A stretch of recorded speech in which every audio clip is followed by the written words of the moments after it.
जय जय राम श्री राम, जय राम जय जय राम श्री राम, जय राम जय जय राम श्री राम, जय राम जय जय राम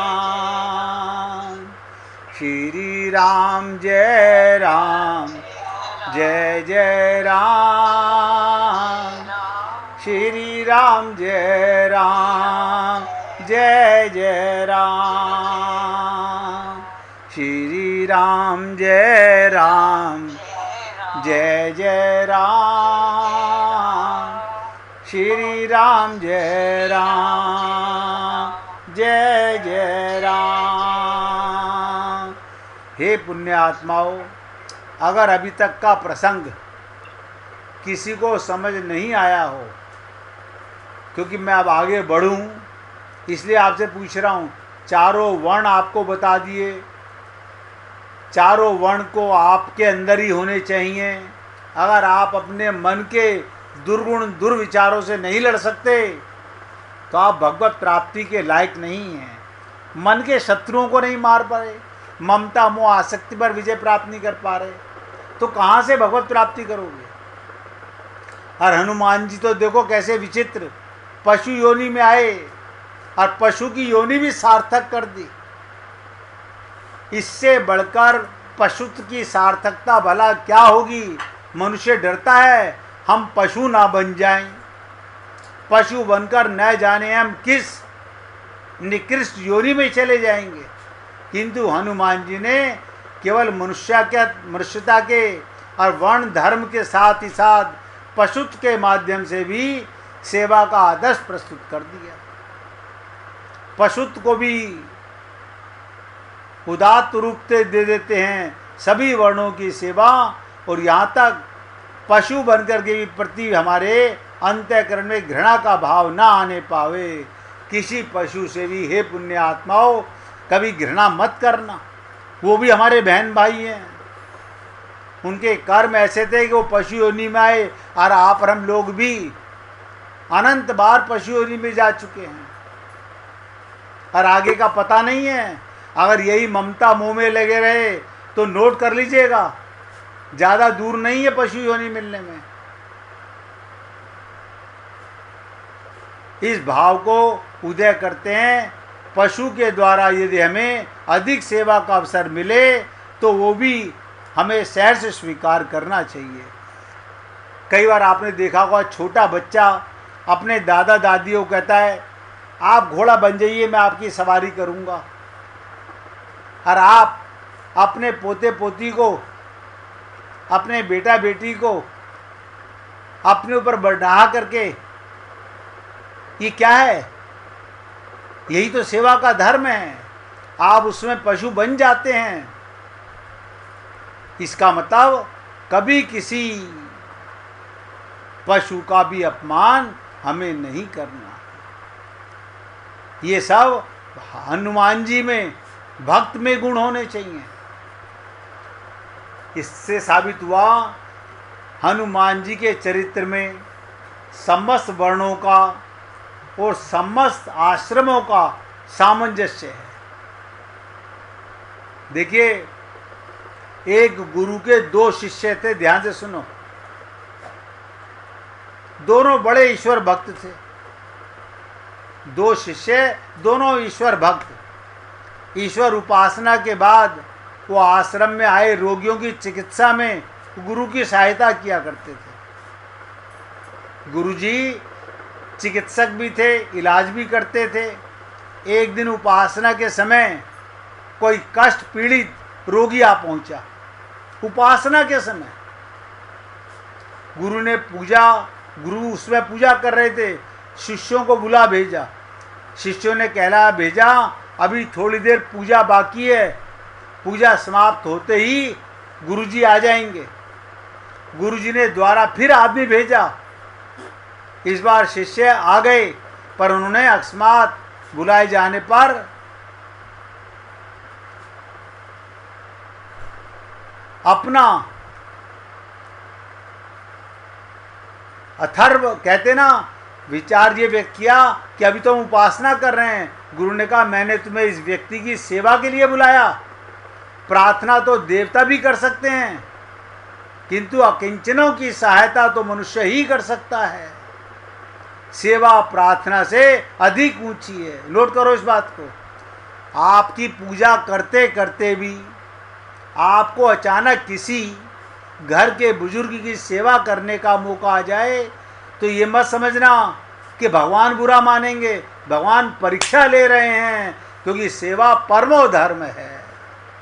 और हम लोग सेवा को छोड़ देते हैं। हम पूजा कर लें इसके बाद। अब बताओ, किसी को बहुत खांसी उठ रही है, आपको उसे दवाई पिलानी है। कोई घर में बुजुर्ग चिल्ला रहा है मेरे पैर दबा दे। आपको क्या पता परमात्मा आपकी कौन सी परीक्षा लेना चाहते हैं। इसलिए आपको बता रहा हूं, सेवा परमो धर्म है। तो जब गुरु ने डांटा शिष्यों को तो शिष्य अपने कृत्य पर बड़े लज्जित हुए और उस दिन से प्रार्थना की। क्या कि प्रार्थना की अपेक्षा सेवा को अधिक महत्व देने लगे। ये बातें ये केवल इसलिए नहीं सुना रहा हूं कि खाली कथा सुनकर के रह जाओ। अपने जीवन में लक्ष्य बनाओ। अगर मंदिर जाते हुए, ध्यान से सुनो, मंदिर जाते हुए आप शंकर भगवान पे दूध की थैली लेके जा रहे हो चढ़ाने के लिए, और रास्ते में कोई आपके पीछे कुत्ते का पिल्ला कूं कूं कूं कूं करने लगे भूख के मारे, कोई भिखारी हाथ पसार ले, उस थाली में से तुरंत उसको परोस देना। भगवान उससे प्रसन्न हो जाएंगे। आपको ये बातें समझ में नहीं आएंगी।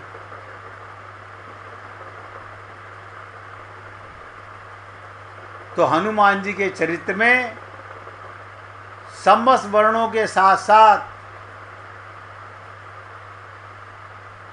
विभिन्न प्रसंगों में विभिन्न योगों की प्रधानता, कहीं ज्ञान योग की। अब ध्यान से सुनिएगा, अब मैं आगे बढ़ रहा हूँ। वर्ण आश्रमों से आगे 5 चीज़ें सुना दी आपको।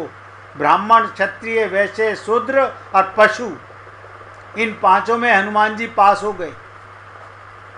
इससे आगे बात आती है कहीं ज्ञान योग की प्रधानता, कहीं भक्ति योग की प्रधानता, कहीं कर्म योग की भी, और कहीं चौथे योग की भी, जिसे मानस में दैन्य या शरणागति कहा गया।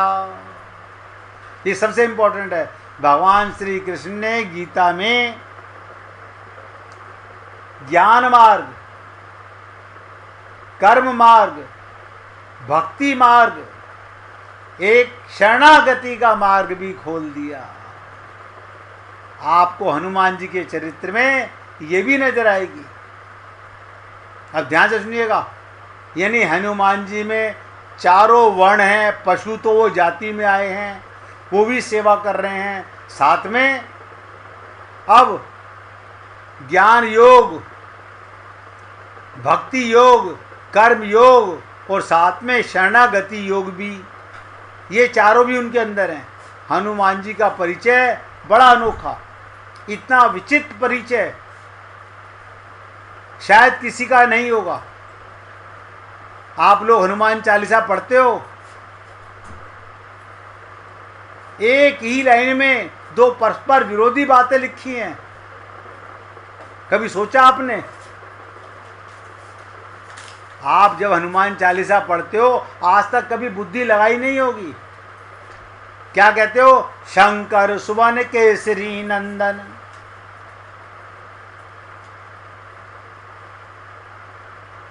क्या मतलब हुआ? आप बताओ। शंकर सुवन और केसरी नंदन। आप जब हनुमान चालीसा पढ़ते हो कभी विचार किया इसका क्या मतलब है? एक और वो शंकर के सुवन और उसके बाद केसरी नंदन भी कहते हैं। वे भगवान शंकर के और केसरी के पुत्र हैं। आगे वो एक नाम और ले लेते हैं, पवन तन्य। अब आप बताओ, शंकर सुवन, केसरी नंदन, पवन तन्य, हद हो गई, 3 बाप। हनुमान जी पवन के भी पुत्र हैं। अब इन तीनों में समझिएगा, इन तीनों शब्दों को हनुमान चालीसा मेरे ख्याल से हिंदुस्तान के अंदर सबसे ज्यादा सबको याद है और बड़े खुश होते हैं। पवन तन्य, हनुमान जी के पवन के पुत्र भी हैं। उसके बाद हनुमान जी लंका से लौटकर आए तो चौथे पिता भी मिल गए।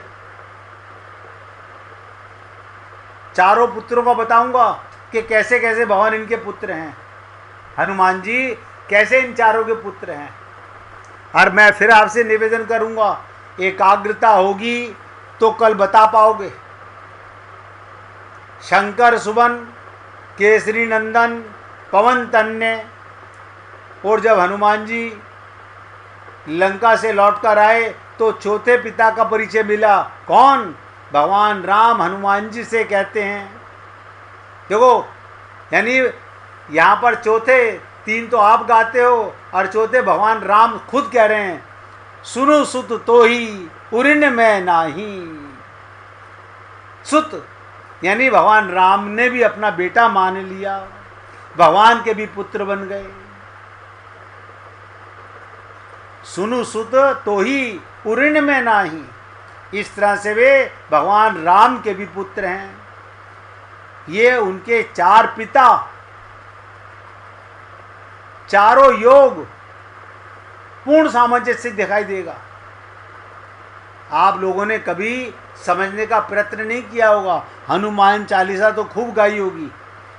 ज्ञान योग की दृष्टि से जब भगवान राम उन्हें पुत्र के रूप में स्वीकार करते हैं तब उसका क्या तात्पर्य है? हमारे शास्त्रों की मान्यता है पुत्र पिता की आत्मा होता है, वो पिता का तद्रूप होता है, पिता और पुत्र में कोई भिन्नता नहीं होती।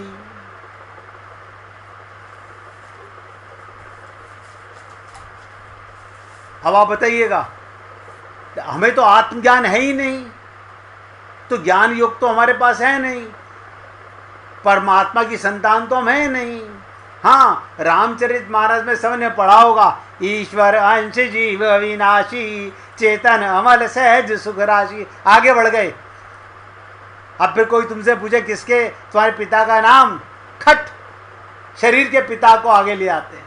ये हमारी बुद्धि के कमाल हैं। सत्संग कहाँ काम आ रहा है? सोचो, ज्ञान योग कहाँ है आपके अंदर? गीता के श्लोक रट लिए, रामचरितमानस की चौपाइयाँ रट ली, हनुमान चालीसा रट ली, आरतियाँ रट ली, कार्तिक की कथाएं रट ली, इनसे क्या होगा?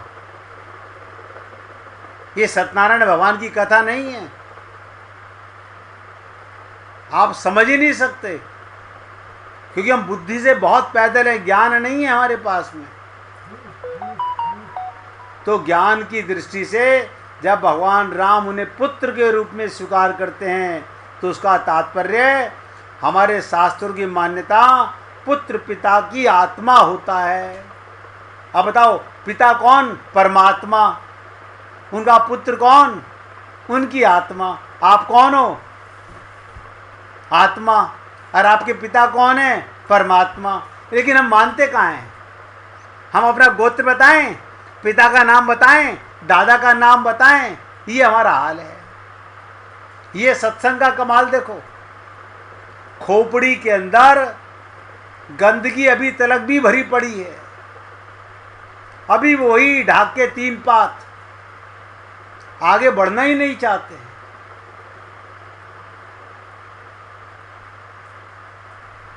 पिता और पुत्र में कोई भिन्नता नहीं,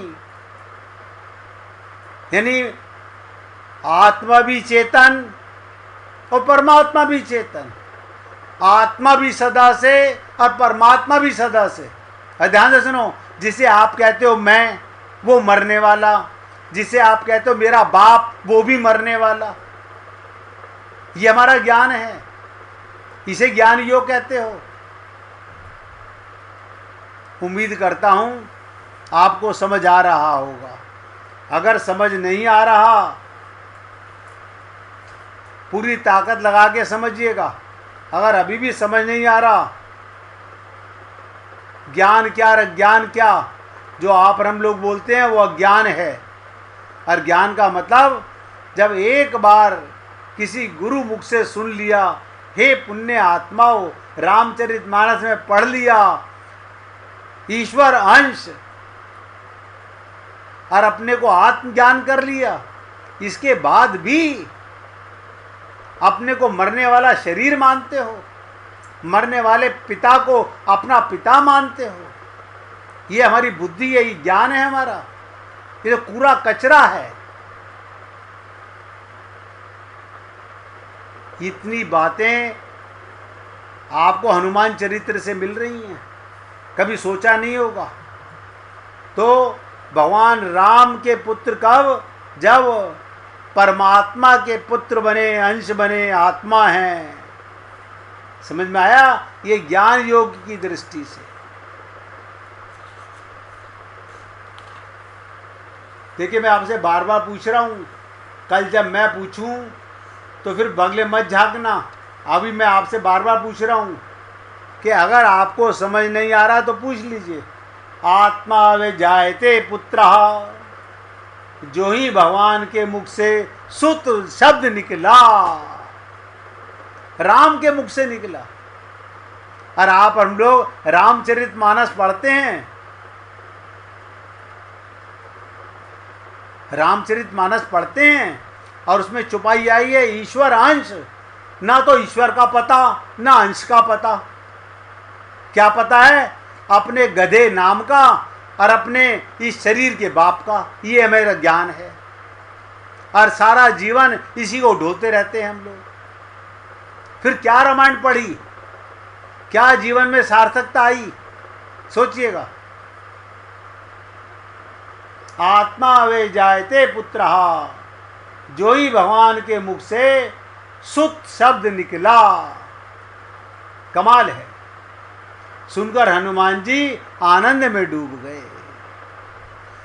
आपको तो जब ये रामचरितमानस पढ़ी और एक चौपाई पढ़ी, उसके बाद रोना आना चाहिए था कि आज जाना मैंने कि मैं भगवान का पुत्र हूं।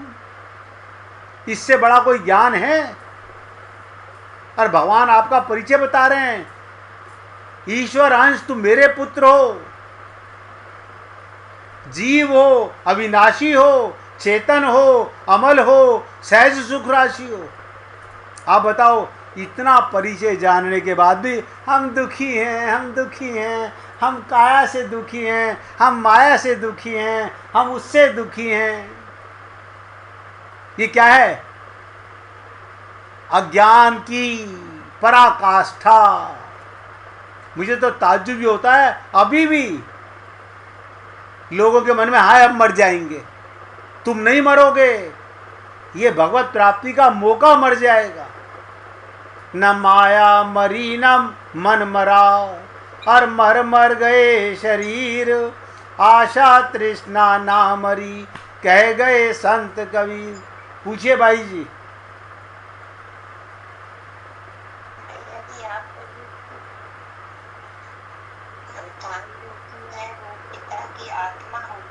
हाँ, तो क्या हम सारे परब्रह्म पिता की आत्मा? यस। रामचरितमानस में एक चींटी के अंदर भी, जो मच्छर के अंदर भी जो आत्मा है, वो भी परमात्मा का अंश है। गीता में भी आया, ममे मांसो जीव लोके। ऐसा कोई जीव नहीं जो चेतन है, मेरा अंश नहीं है। आप हम सब लोग परमात्मा के अंश हैं, लेकिन हम अपने असली पिता को भूले हुए हैं, और अपने को देह मानकर, देह के माता पिता को अपना मान करके हम अपना जीवन बर्बाद कर रहे हैं। इसलिए तो कहता हूं, सत्संग का कमाल यही है। पोथी पढ़ पढ़ जग मुआ, भया न पंडित कोई, और ढाई आखर प्रेम का, पढ़े सुपंडित होई। हनुमान जी ने जैसे ही सुना राम के मुख से सुत, हनुमान जी आनंद में डूब गए। जब आपने रामचरितमानस पढ़ी तो आपकी आंखों से आंसू क्यों नहीं बहे? अरे हमें तो प्रसाद खा के आरती करके आगे घर जाना था, हमें तो सुंदरकांड का खाली नोटंकी करनी थी, अखंड रामायण का पाठ करना था। ये क्या कर रहे हैं हम लोग? ये उसी ग्रंथ से बता रहा हूं, किसी बाहर से नहीं बता रहा हूं, जो आप हम सब लोग रोज यही भ्रम नाटक करते हैं। हनुमान जी आनंद में डूब गए। भगवान राम इसके साथ ही एक अन्य मधुर बात और जोड़ देते हैं। भगवान कहने लगे, पुत्र हनुमान, संसार में जितने पुत्र होते हैं वो सब माता पिता के ऋणी होते हैं, पर तुम एक ऐसे पुत्र हो जिसने पिता को ऋणी बना लिया। क्या बोले भगवान?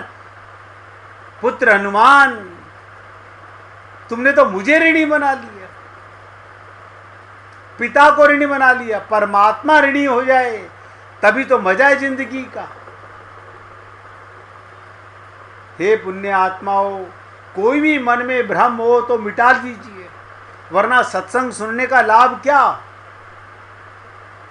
मैं आपका मनोरंजन नहीं करता हूं, आपके मन का परमात्मा में रंजन करने का प्रयत्न करता हूं।